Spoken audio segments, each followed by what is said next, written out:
എല്ലാവർക്കും നമസ്കാരം. ശ്രീജനങ്ങള് ദിവസവും ഈ പറയുന്ന സമയത്ത് ഈ പുഷ്പം കൊണ്ട് ഭഗവതിക്ക് അർച്ചന നടത്തുക. അവരുടെ എല്ലാവിധ ദുഃഖ ദുരിതങ്ങളും മാറ്റി എല്ലാവിധ സർവ്വ സൗഭാഗ്യങ്ങളും നൽകി അമ്മ അനുഗ്രഹിക്കും. അത് നിസ്സംശയം പറയാം. തർക്കമറ്റ കാര്യമാണ്. സാധാരണ ചൊവ്വാഴ്ചയും വെള്ളിയാഴ്ചയായിരിക്കും ശ്രീജനങ്ങൾ രാഹുകാല പൂജ ചെയ്യാറുള്ളത്. എല്ലാ ആഴ്ചയിലും ഈ പറയുന്ന സമയത്ത് ഈ പുഷ്പം കൊണ്ട് ദേവിക്ക് അർപ്പിച്ചു നോക്കൂ. നിങ്ങളുടെ എല്ലാ ആഗ്രഹവും അമ്മ നടത്തിത്തരുമെന്ന കാര്യത്തിൽ സംശയം വേണ്ട. അത് ഏതൊക്കെ സമയത്ത് ഏത് പുഷ്പം അർപ്പിക്കണമെന്ന് പറഞ്ഞു തരാം. ഞായറാഴ്ച വൈകിട്ട് 4:30 തൊട്ട് 6 മണി വരെയാണ് സമയം. ആ സമയം പവിഴമല്ലി പൂവും കൂവളത്തില ഇല കൊണ്ടും അമ്മയ്ക്ക് അർച്ചന നടത്തുക.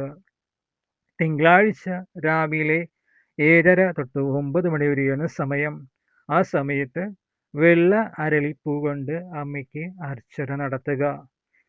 ചൊവ്വാഴ്ച ഉച്ചയ്ക്ക് 3 മണി തൊട്ട് 4:30 വരെയാണ് സമയം.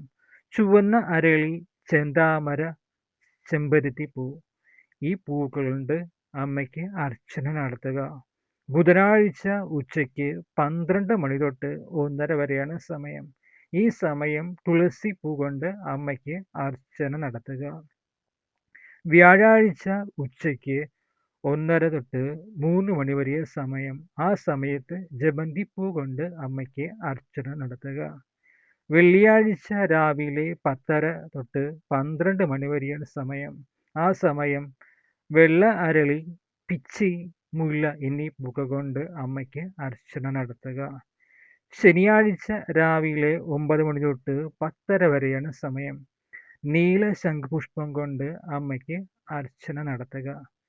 ഈ പറയുന്ന ദിവസം ഓരോ ഗ്രഹങ്ങളെയാണ് സൂചിപ്പിക്കുന്നത്. ഞായറാഴ്ച സൂര്യ ഭഗവാനെയാണ്, തിങ്കളാഴ്ച ചന്ദ്രഗ്രഹത്തെയാണ്, ചൊവ്വാഴ്ച കുജനെയാണ്, ബുധനാഴ്ച ബുധനെയാണ്, വ്യാഴാഴ്ച ഗുരുവിനെയാണ്, വെള്ളിയാഴ്ച ശുക്രദേവനെയാണ്, ശനിയാഴ്ച ശനീശ്വരനെയാണ് ഗ്രഹമായിട്ട് കണക്കാക്കുന്നത്. ഈ അമ്മയ്ക്ക് ഈ പുഷ്പങ്ങൾ അർപ്പിക്കുന്നതോടെ ഈ ഗ്രഹങ്ങളുടെ അനുഗ്രഹം നമുക്ക് ഉണ്ടാകുകയും അതിലൂടെ നമ്മുടെ ദുഃഖ ദുരിതങ്ങളെല്ലാം മാറി എല്ലാവിധ സർവ്വ സഹായങ്ങളും ലഭിക്കുകയും തന്നെ ചെയ്യും.